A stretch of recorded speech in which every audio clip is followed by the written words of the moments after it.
Please subscribe Ito Money Vlog.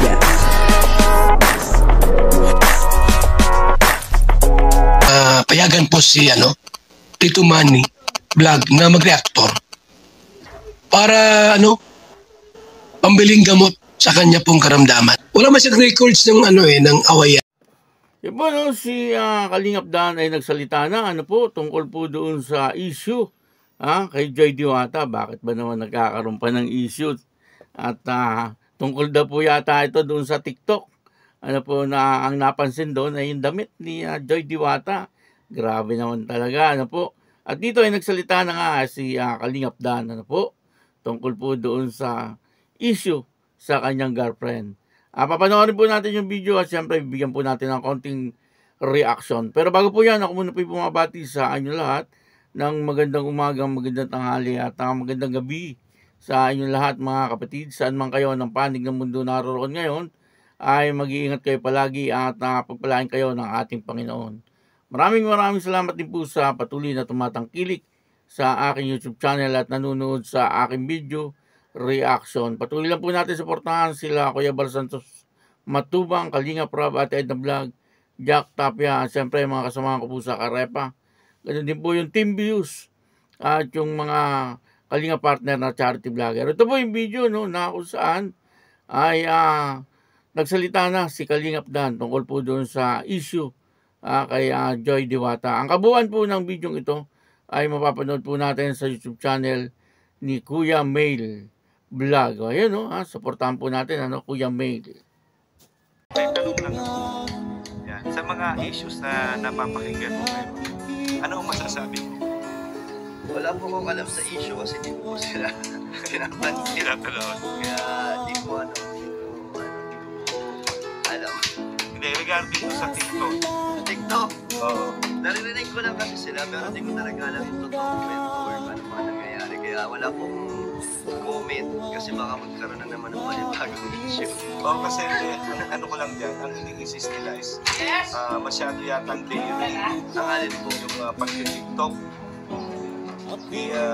Joy, ano naman masasabi mo doon? Yung po ba yung lumang video niya? Ano naman po yan kanya-kanya naman po kasi ng pananaw yung mga yan. Yung nagsasan mga nag-comment dyan. So, iba baka ayaw nila sa mga iba conservative. Pero nasa tamang lugar naman si Joy. Nasa beach naman siya, nasa dagat. At hindi lang naman siya mag-isa doon kasama ng ibang angels. So, naman, appropriate naman yung gano'n. Yung suot niya sa tamang lugar naman. So, para sa akin wala namang mali. Wala. Para sa iyo ay hindi namang masama yung ginawa, wala namang dapat kailangan pag-usapan dahil natural lang yun sa nangyayari sa ngayon. So, ako naman, ang ko dyan, ang sagot ko dyan, si Joy ay hindi ipinanganak nung taon na ipinanganak yung mga nababas. Tama po kayo. Tama ba? Iba na po kasi ang generation ngayon sa panahon dati. Siguro sa mga matatanda, walang gano'n yung mga sa mga senior na po ngayon, siguro sa panahon nila, hindi po yung ibang iba na po ang ngayon na generation. Piling yan. Kalingap Rob, di ba nanawagan na huwag magpara-TikTok kasi nga masyadong na-expose baka magsawa sa kanila. Pero sa akin naman, nasabi lang ni Kalingap Rob yun kasi dahil nga Pinoprotektahan niya din. Oo, pinoprotektahan niya din at isa pa ay nasisita sila ng mga ibang mga conservative type na pagkatao kaya nga lagi natin sinasabi hindi sila pinanganak nung taon na pinanganak sila. Magkaiba yun. Sobrang na siguro na higit na lang or siguro hindi sila masaya sa mga buhay nila. Oo, alam mo yung dadamay sila. para lang meron silang may content kung may masabi lang kung ano-ano na lang yung pupunahin. Yun nga po, dito ay na-interview ni Kuya Mel itong si Kalingap Dan, at tinanong po siya tungkol po doon sa issue ngayon kay Joy Diwata, tungkol po doon sa pagtitiktok ni Joy Diwata na talaga nga namang labas yung pusod. Labas po ba yung pusod? Parang hindi naman, parang nakataklob naman yung pantalon ni Joy Diwata. Medyo maiksi lang talaga yung kanyang damit. Pero hindi naman po nakabra lang. Kasi sabi po nung ibang mga baser ay nakabra lang no. Sabi nga po ni Kalingap Dan, ay alangan naman daw po si Joy Diwata ay naka-gown. Kasi nasa beach. Siyempre, yung nababagay din naman po yung damit. Alangan naman po na nandun po sila at nagkakasayahan po sila, nagsiswimming. Tapos ang damit nakapantalon, tapos naka-long sleeve. Hindi naman po pwedeng ganun. Talaga nga naman, mga basher talaga ay makagawa lang ng issue kahit ano po ang nakikita nila, Ganun po talaga ang mga basher, sabi nga po ni Kalingap Dan, ay yun na po ang kanilang buhay.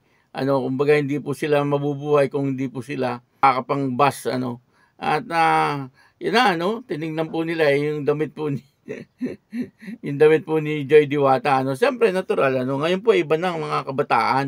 Hindi po katulad nung sabihin ko na pong panahon namin, na talagang noon po basta magsuot ka lang ng maigsi, talagang yari ka. Ngayon hindi na po iniintindi at saka hindi na po masyadong pinapansin, po. Parang natural na lang ngayon yan kasi siyempre ibang-iba na nga po ngayon ang kabataan, Kumbaga ay dapat pakikibagayan. Ang kabataan ngayon, hindi mo pwedeng basta mo na lang sisitahin. Hindi pwedeng ganoon. Dapat talagang maganda ang iyong pakikipag-usap. Iba na po ang kabataan ngayon. Kaya sabi nga ni Kuya Mel, ay hindi naman daw po inanak yan nung mga panahon pa ng nung panahon pa ng nung panahon pa ng taghapon. Siyempre, yan po ay millennial na ngayon Kaya nakikita po natin, siyempre, kung anong uso, ay ganun po sila, nakikiuso po sila. Wala naman po problema doon sa damit ni Joy Diwata, Parang natural na natural lang yon yung mga ganung damit, po. Kaya lang, siyempre, yung mga iba ay ginagawa ng issue. Gawin nyo ng issue yung ganung damit kung pumasok sa eskwelahan o kaya ay naglalakad dyan sa kalsada, po, na ganun ang damit. Nasa beach yun Natural lang na ganun ang isuot ni Joy Diwata. Po, hindi naman kailangan na pagka nasa beach ka, dapat naka-ano ka. Ano ba dapat nasuot? Naka-t-shirt, tapos naka-pantalon. Siguro ganun ang gusto, Pero iba na nga po talaga ngayon, Kumbaga ay pagandahan. Pagandahan sa pananamit. Katulad po ni Joy Diwata, talaga nga namang napakagaling magdala ng damit ni Joy Diwata at mayroon naman din pong ipapakita. Napakakinis ng kanyang katawan at talagang napakaputi. Po, kaya natural lang yun. Kumbaga ay meron naman po siyang ipagmamalaki. Alam namang nandoon nga naman siya taas ang suot niya talagang balot na balot. Hindi naman po pwedeng ganoon Kumbaga itong mga basher lang talaga wala, lahat na lang po pinupuna ng mga basher basta makita po nila ay pupunahin po nila kasi ang gusto po nila ay talagang makapambas lang. Kaya dapat ay talagang hindi po iniintindi yung mga basher kasi wala naman pong magagawa yung mga yan po, ang nagagawa lang po ng mga yan ay talagang manira. Kung ano po ang makikita nila ay talagang sasabihin nila at palalakihin nila at gagawin nila pong issue. Kagaya po nung ginawa nila kay Joy Diwata. Kaya yun, tama po yung sabi ni Kalingap Dan. Dapat ay hindi na lang po iniintindi yung mga ganyan tao. Kaya maraming salamat po sa inyo lahat. At ako po si Tito Manny Vlog na nagsasabing God bless you all. Diyos mabalos.